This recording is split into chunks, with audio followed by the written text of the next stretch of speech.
Everybody, it's Texas Tiger Digs, and you guys know, and you've seen a lot of diggers I've got. You've seen survival shovels, you've seen traditional shovels, and you've seen various types of garden trowels and diggers. And this might be the first unique thing that I've got in quite a time since I began this.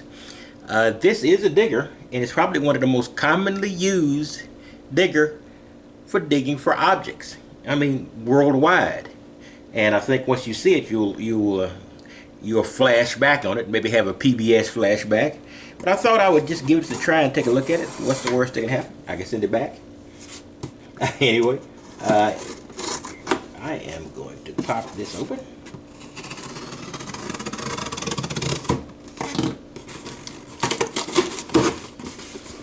And here we go. Well, not exactly the best packing job. It's kind of loose in there, but it's not like it's not in a different box. But all right, you put this to the side.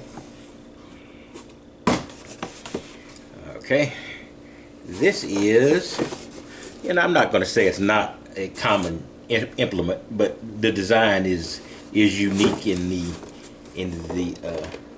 the world of digging for objects, I guess. Well, very common, but unique for us in the way we dig. Anyway, I've got a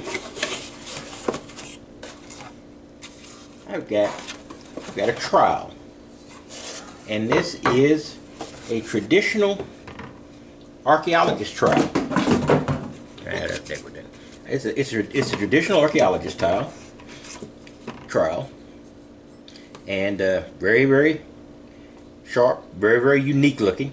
And if you guys have watched any PBS archaeological type digs and monitored, or anytime in the 20th century, basically up to the 21st century, you've probably seen these. This is what they use to scrape gently away from the sides to find artifacts. Now this is relatively sharp, and it's relatively pointy, so there's a potential you could scratch a coin, but there's a potential with any trowel.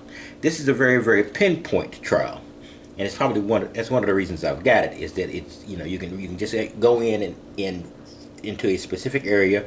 Once you've pinpointed, hit the sensitivity adjustment, pinpoint it again, you can usually get pretty close to what the object is. So you just want to go in there and maybe make a surgical plunge and pull, and hopefully get it out. And this is it. And I bought the slightly more expensive one with the sheath, because this is not exactly something you want just sitting around poking. You don't want to fall on this, and you don't want to stab yourself with this.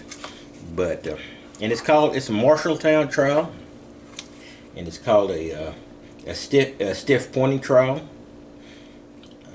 So it is definitely a trowel. It's just not a garden trowel. It may have been used in garden, and you may be using it in the garden now. But my basic thing is, and where you've seen this and what you often described is an archaeological trowel, because you need to have pinpoint precision, and you need to avoid damaging the artifact. Even though this is pointy, you do have the ability to maybe get behind it and pry it out. In case I want to show that, and I'm going to be definitely using that one in the near future. It's got a belt loop on there, and I'm going to a couple of new parks where I'm not going to be carrying my heavy duty equipment initially. They're one of these small parks that are really, really closely surrounded by a residential area. I mean, it's just like a little closet in the middle of houses everywhere. So I want to make, and I've taken a look at the grass. It looks very, very nice.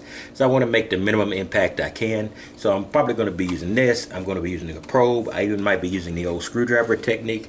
I'm going to be taking it real easy.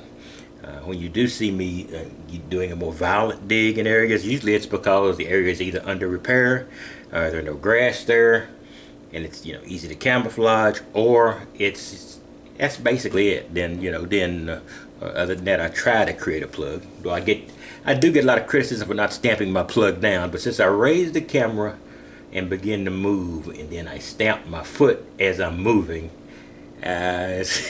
the accusation somewhat bugs me. But that's not unusual. In any case, I love the people we deal with, but there is a strong streak, particularly in those that don't do it very often, of know-it-all. I might have that streak of know-it-all, but I'm old enough to know if I do think I'm know-it-all, shut up, or people will be upset with me. In any case, I will talk to you later, and you have a wonderful day. I will see you next time. I'm going to have another box opening pretty soon of something bigger than my usual thing and smaller than my normal thing. So it won't be a detector, but it will be something interesting and unusual and something I've never worked with before. So we'll see how that works out. In any case, I'll talk to you later. You have a wonderful day.